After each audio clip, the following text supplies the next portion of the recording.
Sabe o que é interessante? O tema dos teens foi a revelação que transforma.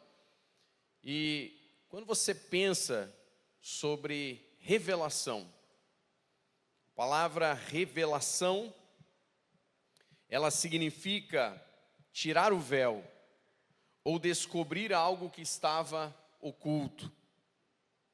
É interessante isso. No contexto bíblico, tem a ver com a iniciativa de Deus de revelar-se ao ser humano, de revelar-se a nós, porque se dependesse apenas de nós, se dependesse apenas do ser humano, nós não teríamos condições de conhecer a Deus. Foi o Senhor que se revelou a nós. Foi Ele que então tira o véu e nos coloca diante da sua presença. Não é à toa que quando o Senhor Jesus está na cruz, e quando entrega o seu Espírito, diz a Escritura que o véu do templo se rasga de alto a baixo, e a passagem para o Santo dos Santos ficou então aberta, porque Jesus abriu o caminho, foi pelo seu sangue, nos foi aberto um novo e vivo caminho até a presença do Pai. Foi descortinado, foi revelado. Isso é interessante. Em um sentido geral, o Senhor já começa se revelando pelas coisas criadas. Nós vemos a natureza, nós vemos a perfeição de todas as coisas. Quando nasce um bebê, você olha, como que pode, né? Como que pode algo tão perfeito acontecer? Nos ciclos perfeitos, tudo que vai sendo construído a partir de um embrião, e você vê aquilo tão perfeito acontecendo. Quando você se corta, há uma regeneração natural dos teus tecidos, do teu corpo. Deus fez tudo perfeito.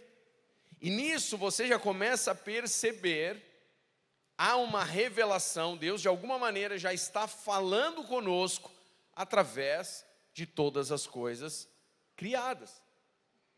Você começa a refletir, a pensar, espera aí, tem que existir algo além. A gente não pode ser o fruto do acaso. Você começa a ver a mão de Deus. Mas tem uma revelação que chamamos de especial. E essa revelação, ela é ainda mais profunda e aberta. E chama-se Bíblia Sagrada. Na sua palavra, o Senhor se revela como é. Na sua palavra, o Senhor, sem dar voltas, se mostra como é. Então veja a importância de nós buscarmos ao Senhor ainda mais na sua palavra. Eu sei que eu bato muito nesse tema, mas é um tema importante. O Senhor se revela na sua palavra. Diga aí para quem está do teu lado, o Senhor se revela na sua palavra. Amém? Eu disse aos adolescentes, né? Existe uma geração lá fora que vive de uma esperança rasa.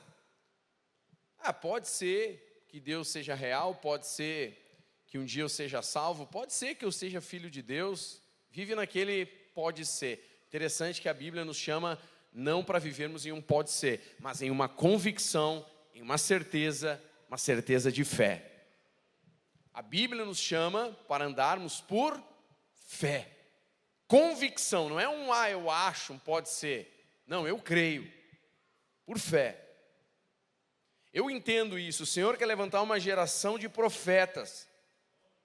Uma geração de pessoas que vivem por fé, que vivem por convicção.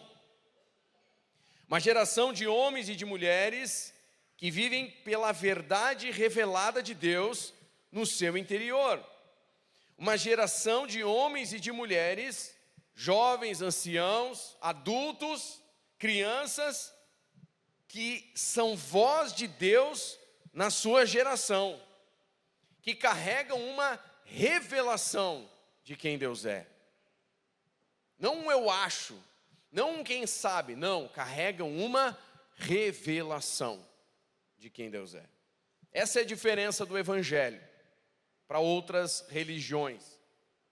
Não é só uma doutrina, não é só uma religião, não é uma filosofia, mas o Evangelho entra em você não apenas como um conhecimento teórico humano, ele entra em você como uma revelação de Deus. Você passa a crer porque o reino de Deus te foi revelado. Você passa a crer porque você entendeu não apenas na tua mente, mas no teu ser interior. Algo aqui dentro fez sentido, por mais que do lado de fora algumas coisas não façam sentido, mas aqui dentro algo fez sentido. Hoje pela manhã em uma ministração, no final do culto, uma irmã disse: pastor, quando eu acordei hoje eu estava com muitas dores, e eu me prostrei diante de Deus, e eu disse: Senhor, me socorre, fala comigo. E ela disse no final do culto: Deus te usou, Deus usou a tua palavra como resposta àquilo que eu estava buscando. E sabe que isso fala comigo? Que o Evangelho é isso, é revelação de Deus. Não é apenas um conhecimento humano, teórico, não. Você busca a Deus e Deus se revela a você. E agora, de posse desta revelação, nós precisamos então nos mover por fé, por convicção, por certeza. Amém ou não? Nós temos que ser esta comunidade profética que carrega uma revelação. E eu percebo que a dificuldade que as pessoas têm para receber esta revelação do Evangelho, que vai além de uma religião, que vai além de frequentar um culto, que vai além de responder lá o IBGE dizendo que é evangélico. Eu percebo que essa dificuldade que as pessoas têm de receber esta revelação, ela existe por causa de algo que o Senhor Jesus chamou de esclerocardia, traduzindo, dureza de coração. Lá em Marcos capítulo 8, se você puder abrir, Marcos 8, versículo 14, diz assim: logo após a multiplicação dos pães e dos peixes, quem lembra da multiplicação dos pães e peixes, aí diga amém. O Senhor Jesus multiplica o pão e o peixe, uma multidão de pessoas come a partir do lanche de um garotinho, 5 pães, 2 peixinhos. E aí, logo depois disso, ora, aconteceu que eles se esqueceram de levar pães, e no barco não tinham consigo senão um só. Preveniu-os Jesus dizendo: vede, guardai-vos do fermento dos fariseus e do fermento de Herodes. E eles discorriam entre si: é que não temos pão. Jesus, percebendo-lhes, perguntou: por que discorreis sobre não terdes pão? Ainda não considerastes, nem compreendestes? Tendes o coração endurecido? Pergunta aí para quem está do teu lado: você não está com o coração endurecido, né? Não precisa responder, só pergunta. Versículo 18: tendo olhos não vedes, tendo ouvidos não ouvis, não vos lembrais de quando parti os 5 pães para os 5.000, quantos cestos cheios de pedaços recolhestes? Responderam eles: 12. E de quando parti os 7 pães para os 4.000, quantos cestos cheios de pedaços recolhestes? Responderam: 7. Ao que lhe disse Jesus: não compreendeis ainda? O Senhor Jesus está questionando os seus discípulos, depois de ter dito: acautelai-vos do fermento dos fariseus e de Herodes. Aí eles começam a dizer: porque a gente não trouxe pão. Aí Jesus começa a falar com eles: espera aí, vocês se lembram da multiplicação dos pães? Da primeira, da segunda? Será que vocês não estão percebendo que quem anda comigo não vai ter problema com falta de pão? Porque eu multiplico o pão, eu faço milagres. Eu não estou falando disso. Mas ele diz: vocês têm o coração endurecido, é a esclerocardia, dureza de coração. Quando o nosso coração está duro para Deus, nós não conseguimos enxergar o óbvio. Vocês têm olhos e não veem, têm ouvidos e não ouvem. Tem alguém na tua frente que for curado do câncer, mas o coração ainda está endurecido. Não sei não, esse negócio aí, acho que é combinado. Essa gente aí, isso aí, o pastor combina, dá um dinheiro para eles. Aí eles vão lá e dizem, conversa com as pessoas, pergunta se for combinado. Endemonia alguém, isso aí é pago. A pessoa é paga para endemoniar, fazer aquela voz lá, até que endemonia alguma coisa na pessoa, né? Já aconteceu. Isso é tudo mentira, chega na igreja e pá, o cara cai endemoniado. E agora está se fazendo também, ele mesmo está se fazendo. Então, se fosse o caso. Às vezes as coisas são óbvias, mas o nosso coração é duro. Nós estamos endurecidos. Agora olha o que me chama a atenção, Jesus está dizendo isso para discípulo. Ele não está falando isso para quem está lá fora, ele está falando para quem estava andando com ele, para quem estava vendo os sinais, para quem estava vendo a multiplicação, os milagres. E ele estava dizendo, vocês têm o coração endurecido? O termo usado, esclerocardia, é literalmente coração insensível. Já não tem mais sensibilidade para as coisas de Deus. Já não consegue mais ouvir a Deus. Já não consegue mais perceber a Deus. Já não consegue mais sentir a Deus, porque há uma insensibilidade no seu coração. Isso aqui é característica de religiosidade. O religioso não consegue mais sentir Deus. Ele acha que sabe tudo. Ele acha que já viu tudo. Ele acha que tem resposta para tudo. E aí ele não consegue mais sentir a Deus. Isso é um perigo que todos nós temos que combater, inclusive os pastores. Todos os dias.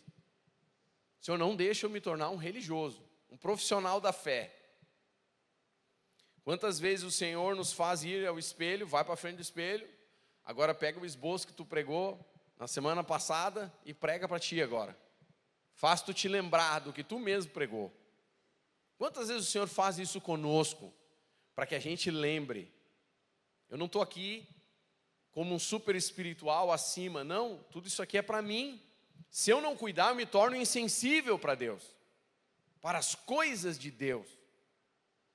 E é interessante como Deus usa os sentidos humanos para falar conosco. É interessante isso. Lá em 1 João, João diz, o que vimos, o que ouvimos e o que apalpamos a respeito do verbo da vida. Ele está falando dos sentidos. Quando você tem o coração aberto para Deus, quando as tuas mãos estão abertas para as coisas de Deus, Deus usa os teus sentidos, Ele faz tu sentir, para que haja um crer no teu coração.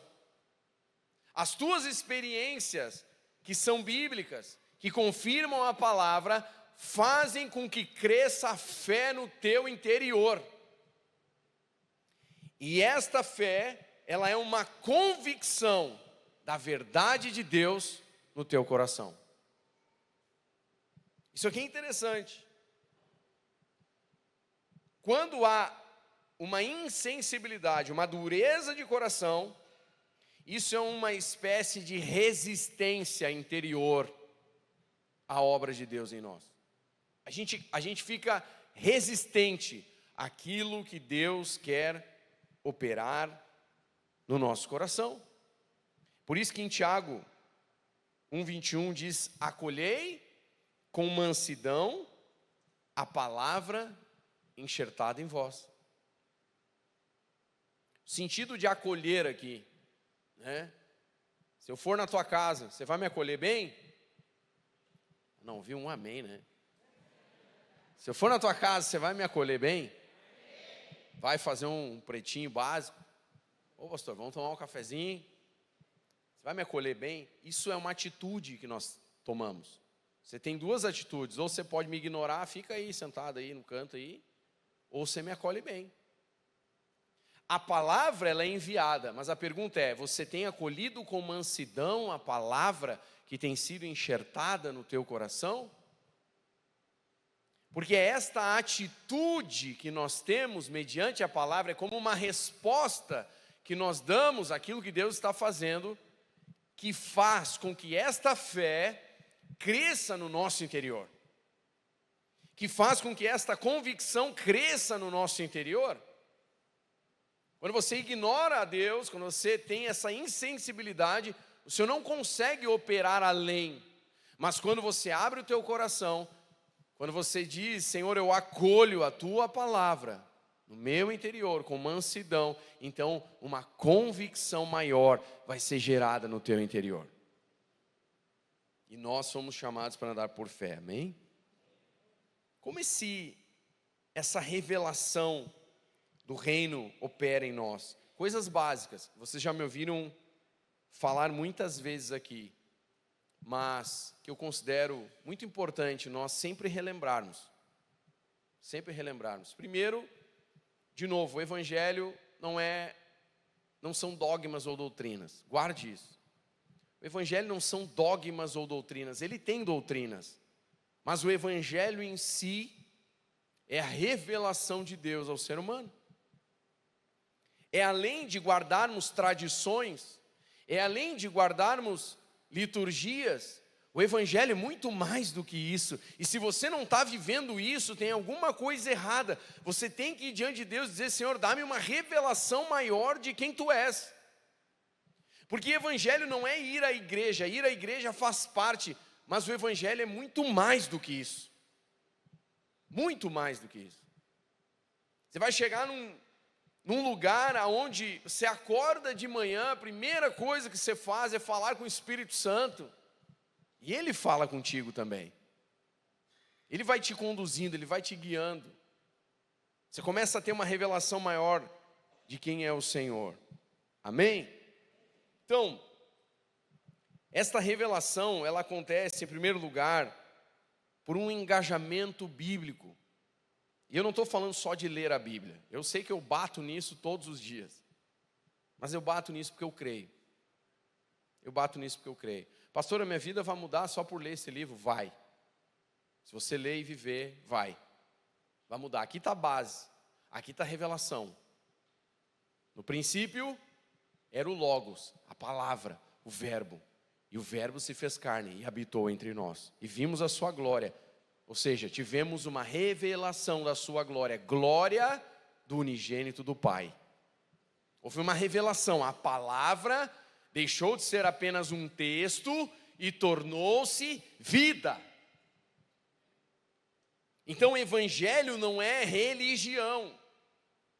É muito mais, é mais profundo. Você pode ter anos de fé, mas você está ouvindo e está dizendo, mas eu acho que eu não estou vivendo essa revelação. Eu acho que eu ainda estou baseado em coisas humanas.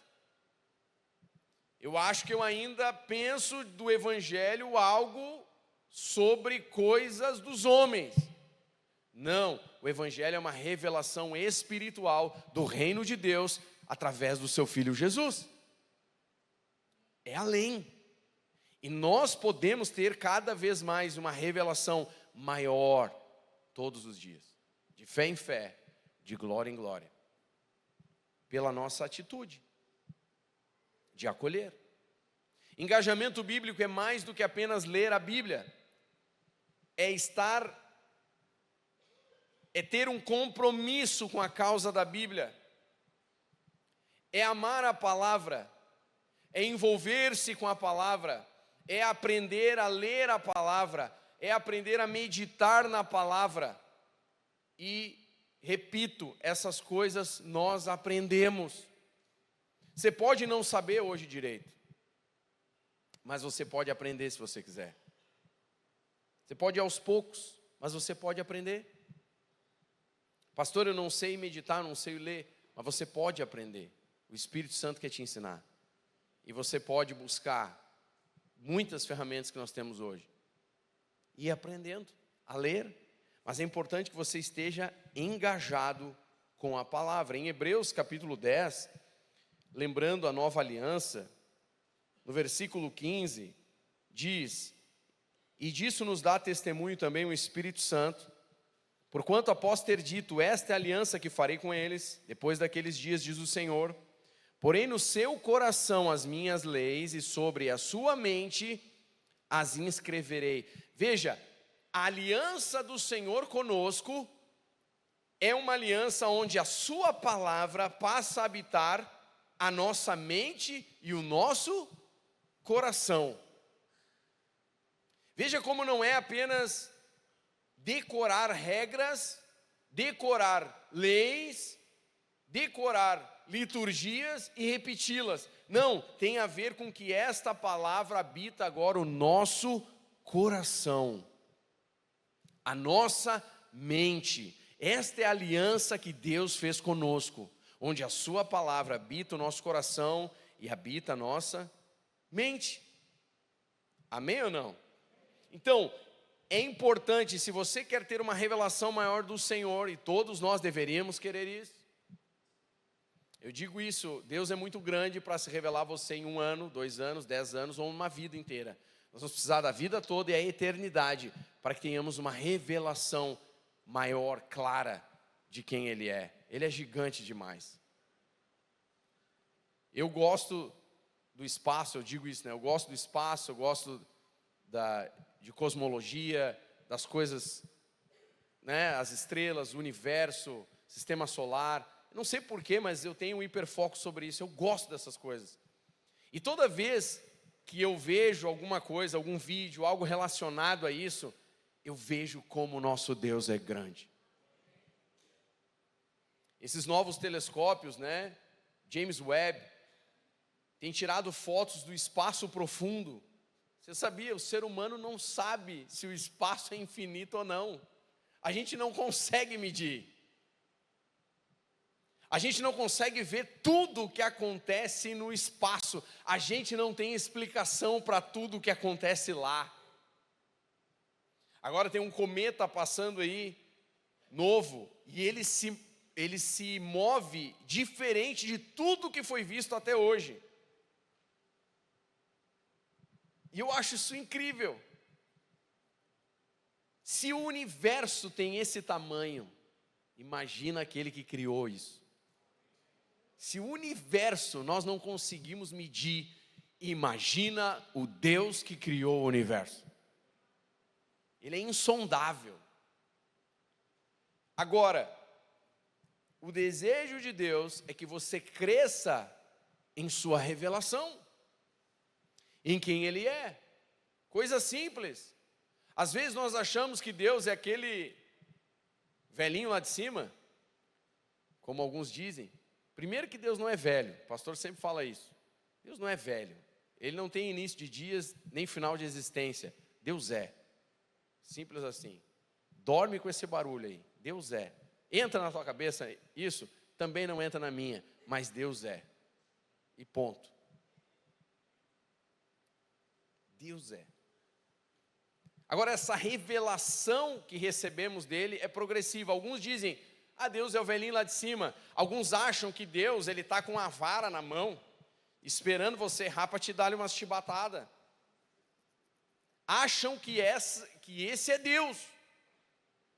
Mas quando você começa a receber uma revelação de Deus, você percebe que Deus não tem nada a ver com isso. Que Deus sim corrige os seus filhos, mas Ele o faz em amor e com um desejo de que seus filhos não caiam, não se machuquem. Ele não faz isso esperando você cair para te dar uma chibatada. Aliás, em primeiro lugar, Ele pega a tua mão, Ele te ergue, Ele muda a tua história, depois Ele ensina o caminho, e quando você erra, Ele corrige você em amor. Porque Deus é bom. Porque Deus é bom. Revelação tem a ver com isso. Quem Deus é para você? Você consegue realmente olhar para o Senhor e dizer, Deus é bom? Você tem provado que Deus é bom? Ou você olha, poxa, mas olha tudo que eu estou vivendo. problema de saúde, a família, isso, aquilo. Aí você olha para essas coisas e diz: se Deus fosse bom, eu não estava passando isso. Quando a gente afirma essas coisas, está faltando revelação de quem Deus é. A gente ainda não entendeu quem Deus é. Passamos desafios, sim ou não? No mundo tereis aflições, mas tem de bom ânimo, eu venci o mundo. O crente fica doente? Fica. Mas o Senhor está conosco. Ele passa conosco. E às vezes aquilo que nós acreditamos não está alinhado à revelação bíblica de quem Deus é. Veja a importância de você ter uma revelação, não da religião, não de dogmas, mas de quem Deus é. Isso está disponível para você. E isso deve crescer na tua vida. Quantos anos eu tenho de fé? 28, quase 30 anos de fé. Eu ainda estou aprendendo sobre quem Deus é. E vou continuar. O erro é a gente achar: não, eu já sei tudo. Ah, é? Já sabe tudo? Então me responde. Então, tenho algumas perguntas para você. Nós não sabemos tudo. Mas nós precisamos continuar recebendo com mansidão, acolhendo a sua palavra no nosso coração. Amém, meu irmão? Importante isso. Engaje-se com a palavra, com a Bíblia, com a Escritura. Medite, ame a palavra. Ele é a revelação. No princípio era a palavra, o Logos. E a palavra estava com Deus, a palavra era Deus. Você nunca se perguntou sobre essas coisas? Por que a revelação de Jesus em João nos traz ele como a palavra, como Logos? Por que a palavra escrita é tão importante para o Senhor, a ponto de Ele deixar a sua palavra escrita para nós? Essas coisas têm que entrar no nosso coração, amém? Um outro ponto é, sem dúvida, o relacionamento com o Espírito Santo. Eu sei que é chovendo molhado, mas nunca é demais nós lembrarmos que é o relacionamento com o Espírito Santo que nos leva a níveis maiores de revelação do Senhor. Relacionamento com o Espírito Santo. Não é saber que o Espírito Santo existe apenas. Não é saber que o Espírito Santo é citado na Bíblia apenas. É relacionar-se com o Espírito Santo. Relacionar-se com o Espírito Santo. É Ele quem nos ilumina. É Ele que revela as verdades espirituais da palavra. Lá em João 16, no versículo 13, o Senhor Jesus diz: quando vier, porém, o Espírito da verdade, Ele vos guiará em toda a verdade. Não em meia verdade, não em alguma verdade, mas em toda a verdade. Porque não falará por si mesmo, mas dirá tudo o que tiver ouvido e vos anunciará as coisas que hão de vir. Isso é revelação. Anunciar o que há de vir, não veio ainda, virá, mas Ele já está anunciando, Ele está nos revelando, Ele está descortinando, Ele está trazendo luz, revelando. Por isso, se nós queremos crescer em níveis de revelação no Senhor, nós precisamos desenvolver esse relacionamento com o Espírito Santo. E de novo, irmãos, nós aprendemos isso. Você não precisa saber hoje: como é que eu faço isso, pastor? Eu não vejo o Espírito Santo, né? Ele não manifesta de maneira visível, física. Como é que eu faço para desenvolver um relacionamento? Você vai aprendendo. Você vai aprendendo. Você ora, você diz: Espírito Santo, me mostra. Eu pego o caminho A ou o caminho B. E se você crê que Ele vai falar com você, Ele vai te dizer qual caminho você tem que pegar. É muito legal isso. Quando você diz: Espírito Santo, o que eu devo pregar hoje à noite? Pastor, né? Senhor, o que eu prego hoje à noite? Sabe o que é legal? O Espírito Santo diz para a gente o que a gente tem que pregar. Fala isso aqui. Sabe essa palavra que eu estou ministrando no teu coração, assim, fala isso aqui. Segue esse caminho aqui. É interessante. É muito legal você ser dirigido, conduzido pelo Espírito Santo. Só que isso não é coisa de pastor. de obreiro, de diácono. Diaconisa, é um nome legal. As diaconisas. Não, isso é para todos nós. Todo crente, todos eles, homens e mulheres, jovens, mais velhos, não importa, todos devemos ter um relacionamento profundo com o Espírito Santo, que vai nos guiar em toda a verdade. Isso aqui é interessante. Quando o Senhor Jesus envia os discípulos, vão, curem os enfermos, pregam o evangelho, tal, não levem bolsa, não levem dinheiro, não levem isso, não levem aquilo. Eu fico pensando, o Senhor Jesus envia os discípulos, mas Ele não deu aquele cursinho, coaching, de como curar os doentes. Arrasta para cima, pega o PDF, curso básico, te dou 10 passos como curar os doentes. É batata, no final vai estar curado. Jesus não fez o curso com os discípulos nesse sentido. E aliás, quando Ele curava os doentes, eu sempre digo, Ele curava de maneiras diferentes. Um cuspia na terra, o outro mandava, vai curado, vai curado, vai para lá, vai curado. Outros, Ele fazia de outro jeito, vai se lavar no tanque. E por que Jesus fazia isso? Para que a gente não idolatrasse o método. Se Jesus fizesse sempre do mesmo jeito, a gente ia idolatrar um método. Achei o jeito, é esse o jeito que tem que fazer. Você chega na frente do doente, aí você vai fazer uma oração, passar a mão por cima assim, depois você faz, e vai ser curado. A gente ia querer imitar isso. A gente tem essa tendência de imitar métodos. Foi por isso que Jesus fez sempre diferente. Mas quando Ele envia os discípulos, e aí Jesus, como é que eu faço para curar o doente? Não te preocupa, o Espírito Santo vai te ensinar o que fazer. Isso aqui é interessante. Eu brinco dizendo, alguns jovens dizem, ei pastor, a Bíblia não fala, posso fazer ou não posso fazer tatuagem? Sabe por que Jesus não falou de tatuagem? Porque Ele tinha coisa mais importante de falar. Imagina, ele tinha 3 anos e meio, ele ia se preocupar em falar, pode ou não pode botar piercing? Pode ou não pode fazer tatuagem?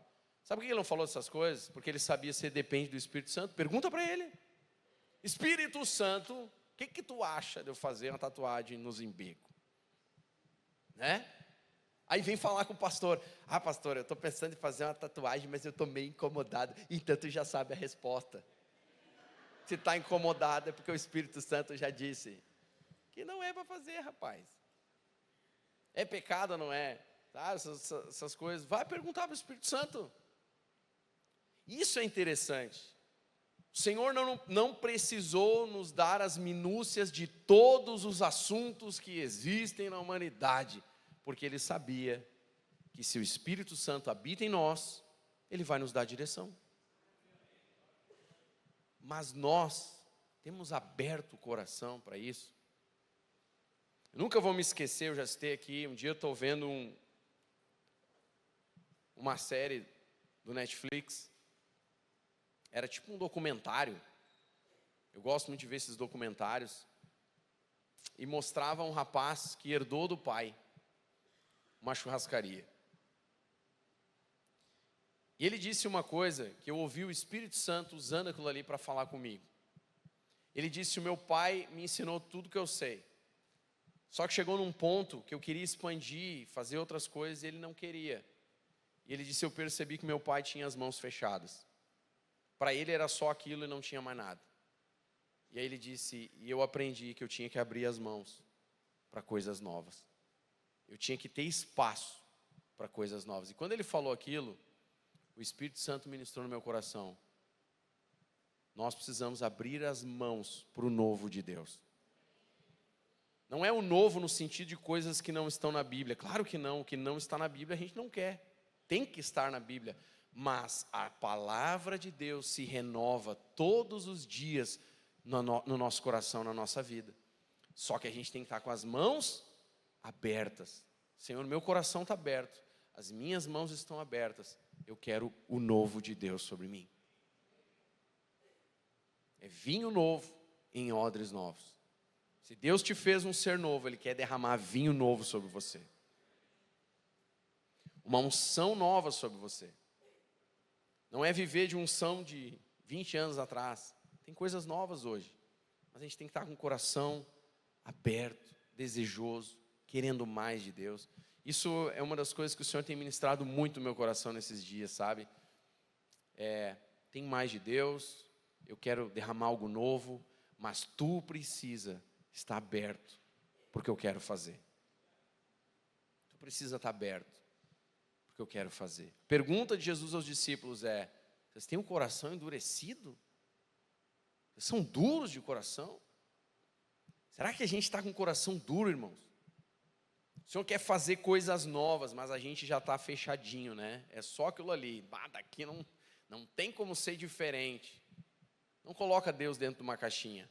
Ele sempre vai agir na sua palavra. Mas Deus é criativo. Ele é o criador de todas as coisas. Ele é o supremo designer do universo. Ele é o ser mais criativo que existe. Aliás, ele criou a criatividade. Então Deus é criativo para falar contigo. Deus é criativo para fazer coisas novas. Mas o segredo de uma revelação maior e o segredo do novo de Deus é estarmos abertos para o novo de Deus. Baixe tua cabeça onde você está. Eu te pergunto, você está aberto? Está aberto para o novo de Deus? Está aberto para uma revelação nova?